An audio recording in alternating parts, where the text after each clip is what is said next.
Hi, it's Gina. So I get asked all the time, what do I eat? Because I do not eat the standard American diet, and I haven't for years. So a little bit of background as to why I don't eat the standard American diet is because I have an allergy to animal proteins. And I was born with it, and it developed as I got older. It got worse and worse and worse, and I would have hives, and I would have all kinds of body inflammation, asthmatic type symptoms, and I was on all these medications, and doctors could not figure out what was going on. The cause wasn't actually discovered until I was in my 20s, and that's whenever I switched over to following at the time, I referred to it as a vegan diet because that's the term that was out there, and it's kind of morphed over the years. So today I'm going to talk about what I eat, how I eat, and give you some references there and let you go from there. So when I first started eating a vegan diet, I thought you had to replace something for something exactly. So like if I was eating chicken, I had to replace it with something that was like chicken. Or if I was eating a hamburger, I had to replace it with something that was like a hamburger. And whereas that's typically the first step for a lot of people when they move over to that kind of diet, it's not necessary, but you don't realize that until you've been doing it for a while. And so I ate a lot of the vegan analogs, and there are some out there that are really tasty and, good. I'm not going to say they're necessarily healthy. Some of them maybe, some of them maybe not so much. You make that decision. Since then, from there, I went from kind of following a more raw diet. And you can Google raw diets, and basically they believe that you shouldn't heat any of your foods over, I think it's 105 degrees, and because it kills the nutrients. And so I would make different raw soups, and I would bake in my dehydrator. I had all kinds of different, and I will tell you where raw really rocks is in the dessert world, because you can make all kinds of yummy pies and brownies and things that are made with some walnuts and different things, and they are so good. They're also really good for some soups and things because, everyone likes guacamole and gazpacho soup. Well, maybe not everyone, but a lot of people do. And those are technically raw foods. So salads and things like that, it gave a new variety there that was just pasture, iceberg, and tomato salad. From the raw vegan diet, I kind of started changing how I spoke about my diet in more of calling it plant-based, because if vegan is more than just a diet, it is actually a lifestyle. And whereas I care about animals, I'm not politically inclined to be an advocate in that front. And so it's not a lifestyle for me. I'll still wear leather shoes. I'm not opposed to, other people eating meat in front of me if that's what they choose to do. I just can't touch it or eat it because of my allergies. Now, as we progress, about a year ago, or about a year and a half ago, no, almost 2 years now, wow. Anyway, we were introduced to a documentary from John McMahon called I Thrive. And it was just something that was sent to me on one of the health channels that I follow, and it was talking about actually diabetes and cardiovascular care. I don't have diabetes. I don't have cardiovascular disease, but I'm always interested in how I can protect my body from those diseases, because I do believe a lot of the diseases we have are created by our lifestyle. Not 100%, but I do believe a lot of it is caused by what we do. So I wanted to follow the documentary. So my mom and I both, we watched the documentary, and it ended up talking about more than just diabetes and cardiovascular, which a lot of times, if you think about the body, it works in tandem. So, your right arm, your left arm, everything's going at the same time, and it's all working together. It's the same way with all your organs as well. If the heart's going, then the liver's working and the lungs are going. I mean, it's all in tandem. And so it was more of a whole body documentary series that we watched, and it was very eye-opening on some things. And what they basically introduced me to was the whole food, plant-based, no oil, no salt, no sugar way of eating. Now, I had already cut out sugar because sugar just randomly started giving me migraines about 10 years ago. So I had replaced it with other things. I tried agave nectar, that didn't work. I tried coconut sugar, that didn't work. I tried maple syrup, that didn't work. So I usually just use date syrup or fruits, apples, raisins, whole dates, that kind of thing to do my sweetening. And a lot of that came from learning in the raw diet as well. And that was one of the reasons why I kind of transitioned over to raw, was to help cut out the sugar, because nobody likes a migraine, I would assume. I don't like migraines, so I'm assuming that's pretty much majority. But so what happened is we watched this documentary and we learned about how added oils, and when I'm talking about coconut oil, olive oil, and the oils that are supposed to be healthy, but there's also some controversy on how they're produced these days and if they're actually true olive oil, coconut oil, etc. And you can Google that. You can find that on your own. I'm not here to change your way or anything. I'm here to explain what I do. So anyway, the oils can actually affect your arteries and make your cardiovascular system not work as well as it should.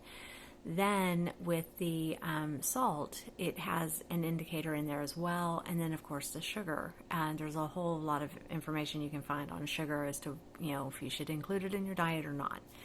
So we decided to start following what we referred to as the I Thrive. And it was like, is this I Thrive? We would, look at everything we were buying. And so I'd have these chicken analogs and I would have these, hamburger analogs in the freezer. And when we would eat hamburgers with the rest of the family, because my husband is standard American diet. He does not follow this diet at all. So I would try to match my dinners with everyone else's dinners. And so I would pull out my frozen hamburger patties that were in there that were made from all kinds of different stuff. And I started looking at the ingredients list, and it was like this and that and this and things I couldn't even pronounce. And I got to thinking, okay, there's something to this whole food plant-based item. So we started getting rid of a lot of our analogs. We started really focusing on the whole food plant-based. I will tell you now, we pretty much make everything by scratch. My mom and I do, and it is, at first, it was a pain. It was a learning curve, even for me, who I'm now 47 years old. I've been following a vegan type diet since my mid-20s. So I knew the terminology. I knew what these ingredients meant, but it was still like, oi.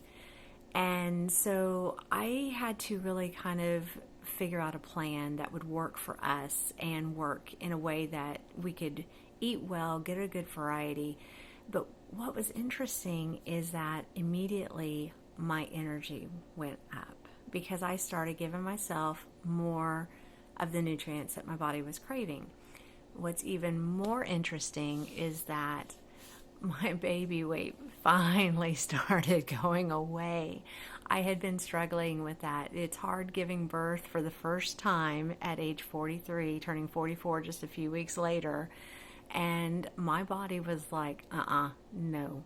And I don't feel well when I'm carrying extra weight. I can feel it in everything I do, just walking across the room. When I'm at my ideal body weight, I don't even realize the energy it takes me to go do something. And so I started noticing that I was getting that back, and I was like, okay, this is cool.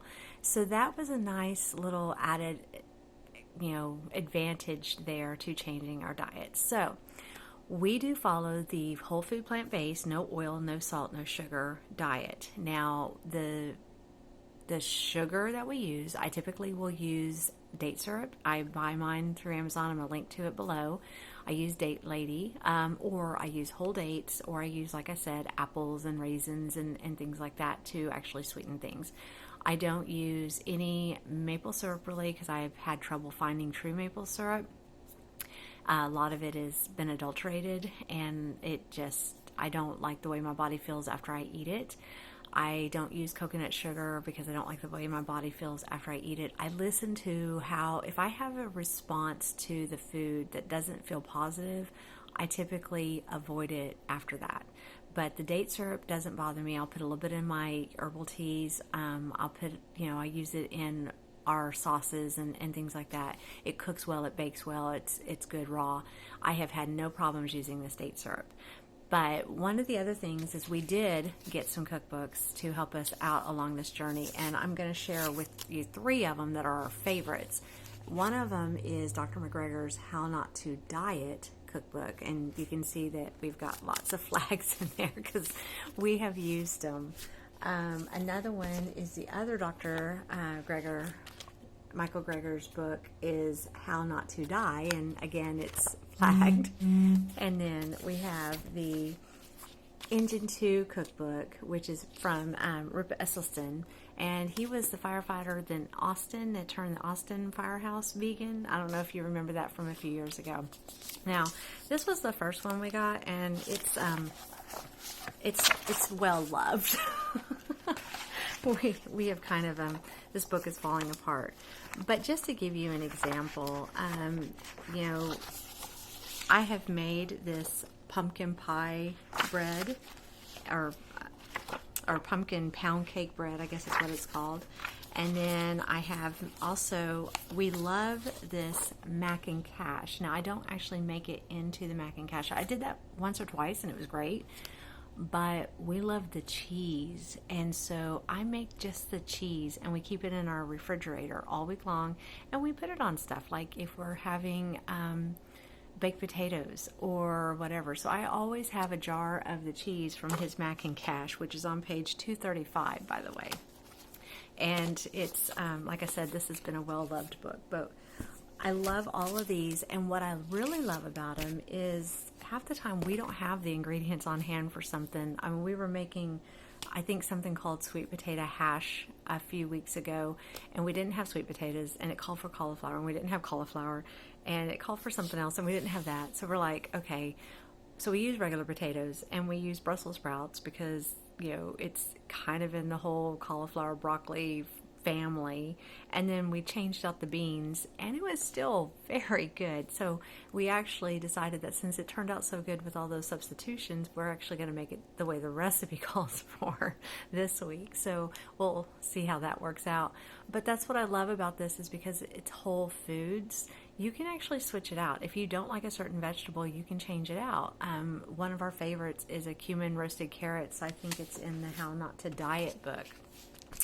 And it's, but you can roast other vegetables with other beans, and we put it over kale, but you could put it over the rice like it says, or another grain, a quinoa or whatever. And so it's totally changeable to what you want, but this is what we follow.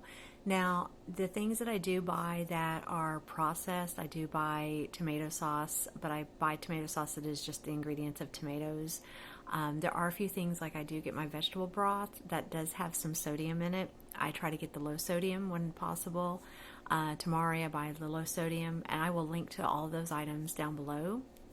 So of the 3 of the no oil, no salt, no sugar, the salt sometimes sneaks in, but I don't add salt. And what I do use for our sodium and salt items is I either use miso, or I use Bragg's, or a tamari sauce. So those are items that you can use to give it a little bit of a more sodium flavor, because our bodies do need some sodium, but we get plenty from our vegetables.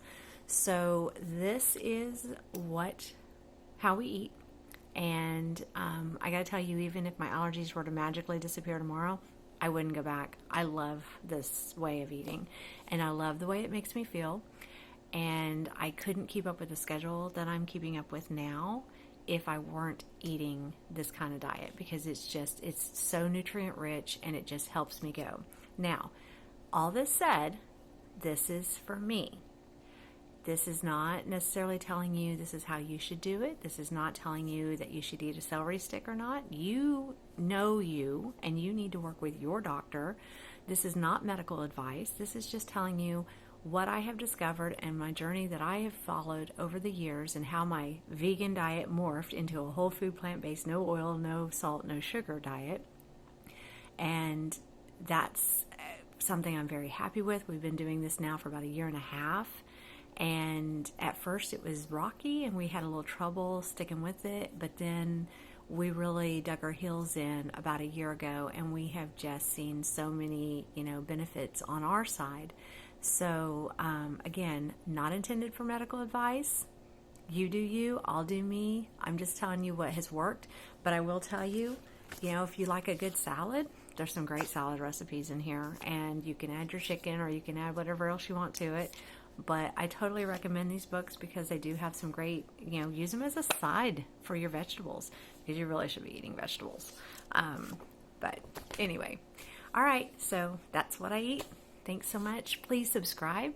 If you got some value out of this video, please like it. Please hit the little bell, because it was hard for me to find the bell, but there is still a bell. And share this video with somebody that may be struggling with their diet and their energy levels. And comment below. Tell me what you have found out works best for you on your journey through life with eating and how you look at food. So I can't wait to hear what everyone has to say. All right, so y'all have a great day. It was great seeing you. Talk to you later.